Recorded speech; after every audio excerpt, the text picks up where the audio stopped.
ఇంకొక విషయం ఏంటంటేనండి, రియల్ ఎస్టేట్. చెప్పండి. సో రియల్ ఎస్టేట్ మా లేన్లో ఒక ఇల్లు ఉంది.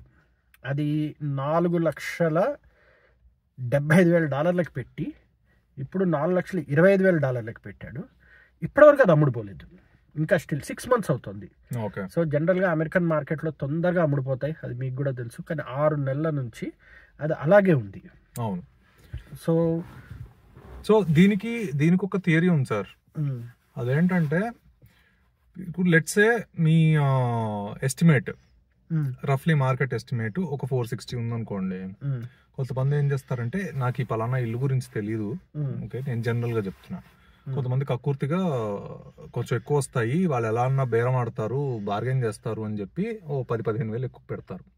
అదేమవుతుందంటే ఫస్ట్ వారంలో మీకు ఆఫర్ రాలేదనుకోండి, నెక్స్ట్ 8th day చూసేవాడికి ఏంటంటే 7 days నుంచి ఇది ఇంకా ఇలానే ఉందేంటి అనేది ఒక సైకిల్ స్టార్ట్ అవుతుంది. ఓకే, వీడు కొంచెం డెస్పరేట్ ఉన్నాడు అనుకోండి, 10-15 days లో ఏం చేస్తాడు, 475 నుంచి మీరు ఎగ్జాంపుల్ తీసుకుంటున్నారు 470 తగ్గిస్తాడు. అది ఒకవేళ తగ్గిస్తున్నాడంటే డ్రాస్టిక్ గా తగ్గించలేదు అనుకోండి వాడు, ఇప్పుడు ఏంటి 8th day చూసిన వాడు ఏం చేస్తాడు, ఓహో 7 రోజులకి వీడు 5,000 తగ్గించాడు, ఇంకొన్ని రోజులు అవుతే ఇంకా తగ్గిస్తాడు అని వీడు ఫ్రెష్ గా చూసేవాడు ఎలా చూస్తాడు, ఇప్పుడు ఇంట్లో ప్రాబ్లం ఏముంది, వీడు ఎందుకు తగ్గిస్తున్నాడు. ఒక్కసారి అది అమ్ముడు పోవాల్సిన టైంకి అమ్ముడు పోకపోతే మీకు ఆ సైకిల్ అనేది it keeps pulling down the price. వాడు తగ్గించి ఇప్పుడు ఫర్ ఎగ్జాంపుల్ నేనే చూసాను అనుకోండి సార్, 6 నెలల నుంచి వీడు ఇంత తగ్గించాడు, వీడు రెంట్ కూడా ఇవ్వట్లేదు. ఓకే, ఇప్పుడు ఒకవేళ నేను వెళ్ళి ఆఫర్ పెడితే ఓకే 350 అడుగుతా వాడికి. ఓకే, ఇప్పుడు వీడు 425 నుంచి 350 మధ్యలో వాడు డీల్ కుదుర్చుకోవాలి. ఎందుకంటే వాడికి ఆఫర్స్ వచ్చిండవు, ఆర్ వచ్చినప్పుడు రిజెక్ట్ చేసి ఉంటాడు వాడు. అలా అని చెప్పేసి ఇప్పుడు సపోజ్ వాడు 475కి పెట్టకుండా వాడు 375కో పెట్టాడు అనుకుందాం, అప్పుడు డౌట్. అప్పుడు మీరు వచ్చేసేసి దాన్ని 3 లక్షలకో లేదు, అది అలా పెట్టకూడదు. ఇప్పుడు 460 ఉందనుకోండి, మీరు 450కి పెడితే ఈ డీల్ బాగుంది అని బయర్స్ టెంప్ట్ అవ్వాలి. అట్ ద సేమ్ టైమ్ అంత చీప్ ఎందుకు ఉంది, don't trust if it is too good to be true అంటారు. ఓకే, అది మరి 375 పెడితే వారిని వీడేంటరా 450 ఉన్నది 375 పెడుతున్నాడు అని చెప్పి అప్పుడు కూడా రాడు బయర్స్. ఒక 440 అలా పెట్టారు అనుకోండి, అప్పుడు ఛాన్స్ ఉంది రావడానికి. అది కూడా it depends on the market and everything అనుకోండి. అండ్ రెండోది, ఇప్పుడు నేను చాలా మంది దేశీయుల దగ్గర చూస్తున్న ప్రాబ్లం ఇది. Okay, current system. ఎందుకంటే మనకి యుఎస్ మార్కెట్ ఏం బాగాలేదు, జాబ్స్ పోతున్నాయి. సో H1B మీద ఉండి ఇల్లు కొనేసుకున్నారు. అండ్ ఇల్లు ఒక్కొక్కటి ఎంత కొన్నారు, కొంతమంది బాగా అగ్రెసివ్ గా వెళ్ళి ఒకరితో ఒకళ్ళు పోటీ పడుతూ, అంటే వాడిది 3,000 square feet, నాది 4,000 square feet కొనాలి అన్న యాంగిల్లో 7 లక్షలు ఆ రేంజ్ పెట్టుకున్నారు. అదే అమెరికాలో తెలియని ప్రాబ్లం ఏంటి అంటే 7 లక్షలు పెట్టి ఒక ఇల్లు కనుక కొంటే దానిలో 3% ట్యాక్స్ టెక్సస్ లో, కొన్ని చోట్ల 3%, కొన్ని చోట్ల 2.2. ఇప్పుడు ఫ్రిస్కో లాంటి చోట 2.5 దాకా ఉంది ట్యాక్స్. సో ఇప్పుడు 7 లక్షలు ఉందనుకోండి, అక్కడ కొన్ని మిలియన్ కూడా పోయాయి, 8 వేసుకోండి, రఫ్లీ 8 అనుకోండి, 8 3s are 24,000. అంటే నెలకి 2,000 కేవలం వాడు హౌస్ ట్యాక్స్ కట్టాలి, మళ్ళీ దానికి తోడు ఇన్సూరెన్స్ కట్టాలి. ఇన్సూరెన్స్ కనీసం 2,000 ఉంటుంది. అంటే నెలకి ఎంత కాదన్నా రఫ్ ఎస్టిమేట్ ఒక $2,000 మినిమం ఉత్తి హౌస్ ట్యాక్స్ పోతుంది.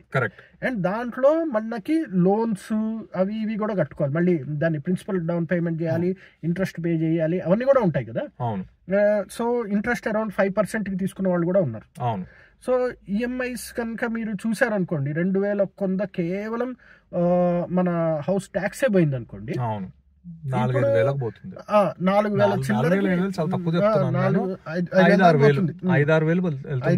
5,000 వేసుకుందాం మనం సేఫ్ గా. 5,000 వేసుకుంటే వీడు 1,50,000 జీతం అనుకుందాం, లేదా 1,60,000 జీతం అనుకుందాం ఏడాదికి. సో వీడు ట్యాక్సులు పే చేసి, ఇది పే చేసి, దాని తర్వాత వాడి ఇన్సూరెన్స్ పే చేసి, ఇన్సూరెన్స్ 1,700 తీసుకుంటున్నారు ఇప్పుడు రఫ్లీ, ఇన్సూరెన్స్ పే చేసి. సో ఇన్ని పే చేసుకున్న తర్వాత వాడు ఒక ఏడాది అయినా సరే పెద్ద 30 years మార్టిగేజ్ లో వాడికి పెద్ద పోయేది కూడా ఏమి ఉండదు. సో చాలా మంది నేను చూస్తున్న ప్రాబ్లం ఏంటి అంటే ఈ పెద్ద పెద్ద ఇళ్ళు కొనుక్కుంటుంటే అది సర్వైవల్ లో లేవు. కరెక్ట్. అంటే సర్వైవ్ అవ్వడం కష్టం. దీనికి నేను ఒక ఫెనామెనన్ చెప్తాను సార్, ఏం జరిగింది అనేది చెప్తాను. యాక్చువల్లీ నేను ఐ థింక్ చాలా మందికి తెలిసే ఉంటుంది, బట్ మామూలుగా టాపిక్ వచ్చింది కాబట్టి. ఓకే, కాలిఫోర్నియాలో మీకు మిలియన్ 1.5 అనేది చాలా కామన్. ఓకే, అక్కడ 1% మళ్ళీ హౌస్ ట్యాక్స్. అది you got the right point. Basically 1% tax ఉన్న ఏరియాలో వాళ్ళకి షార్టేజ్ ఆఫ్ ల్యాండ్ ఉంది. It's not like Texas. Okay okay, అంటే main areas San Francisco, Los Angeles లాంటి ఏరియాస్ లో మీకు తక్కువ ఉంటుంది, మెయిన్ ఏరియాస్ లో తక్కువ దొరుకుతుంది కాబట్టి అది ప్రాపర్ ప్రైజింగ్. వాళ్ళు ఏం చేశారంటే కోవిడ్ టైంలో కొంతమందికి టెక్సస్ ఆస్టిన్ వైపు ఆఫర్స్ ఇచ్చారు. ఆఫర్స్ ఇచ్చినప్పుడు వాళ్ళు ఇటు వచ్చారు. ఇటు వచ్చి ఇక్కడంతా 300-400 చూసి వాళ్ళు ఏం చేశారంటే బిడ్డింగ్ అనేది స్టార్ట్ చేశారు. అంటే ఎక్కువ నంబర్స్ లో రావడంలో ఇక్కడ ఏమైందంటే దీనికి యాడ్ చేస్తూ ఏమైందంటే లంబర్ షార్టేజ్ వచ్చింది, వుడ్ షార్టేజ్. ఇక్కడంతా చెక్కిళ్ళు కదా, చెక్క షార్టేజ్ వచ్చింది. చెక్క షార్టేజ్ వచ్చేటప్పటికి నంబర్ ఆఫ్ హౌసెస్, ఇప్పుడు ఎగ్జాంపుల్ రఫ్ నంబర్స్ చెప్తున్నా, 500 మంది వచ్చారు సార్ అక్కడి నుంచి, కానీ 100 ఇళ్లే రెడీగా ఉన్నాయి ఫర్ కన్స్ట్రక్షన్. ఓకే, అప్పుడు ఏమవుతుంది మీకు, నాకు ఆ ఫస్ట్ హౌస్ ఎవరైతే బిడ్ చేస్తున్నారో వాడికే ఇవ్వడం జరిగింది. వీళ్ళు ఏం చేశారు, నువ్వు 300 అంటున్నావు, నేను 330 కడతాను అనుకుంటూ వీళ్ళు పెంచుకుంటూ పోయారు. వీళ్ళు ఇక్కడ మిస్ అయిన మెయిన్ క్యాలిక్యులేషన్ ఏంటంటే టెక్సస్ లో ఆన్ అన్ యావరేజ్ రఫ్లీ బిట్వీన్ 2 and 3 ఉంది. మీరు అన్నట్టు మెయిన్ సిటీస్ లో కన్సిడర్ చేస్తే 2 and 3% ట్యాక్స్ ఉండి అది 300 నుంచి 500కి షూటప్ అయ్యిందంటే మీరు 1.2 million కి కట్టిన ట్యాక్స్ ని మీరు 500,000 కే కడుతున్నారు. ఆబ్వియస్లీ కదా, ఎందుకంటే 1% దాని మీద కట్టేది ఇక్కడ 3% కట్టేది సరిపోయింది. అండ్ వాళ్ళు ఏం చేశారు, అక్కడ నుంచి వచ్చేటప్పుడు ఐ డోంట్ నో ఎంతమందికి అలా జరిగిందో, టోన్ డౌన్ చేసుకుని వచ్చారు శాలరీని. టెక్సస్ లో 300K అవసరం లేదు, సో నేను 150K 180K కూడా రావచ్చు, సర్వైవ్ అయిపోవచ్చు అనగా ఇమాజినేషన్ లో వచ్చారు. ఈ రోజున ఏమైంది, అసలు మనం చూడాల్సింది ఏంటంటే ల్యాండ్ ఎంతకు దొరుకుతుంది, చెక్కకి ఎంత అవుతుంది, కన్స్ట్రక్షన్ కి ఎంత అవుతుంది. కస్టమ్ బిల్ట్ హౌసే మీకు ప్రీ కోవిడ్ చెప్పేది నేను, మీకు రఫ్లీ $200 to $250 per square feet లో వచ్చేది ఆ రోజుల్లో. ఓకే, సో ఒక 3,000 square feet హౌస్ ని మీరు 600 కంటే ఎక్కువ పెట్టక్కర్లే బిల్డర్ దగ్గర నుంచి కొంటుంటే. కస్టమ్ బిల్ట్ హౌసే మీకు 700-800కి వచ్చేసేది. కాబట్టి వీళ్ళు ఏం చేశారు, దాన్ని పెంచుకుంటూ పోయి 700-800కి తీసుకెళ్లిపోయారు.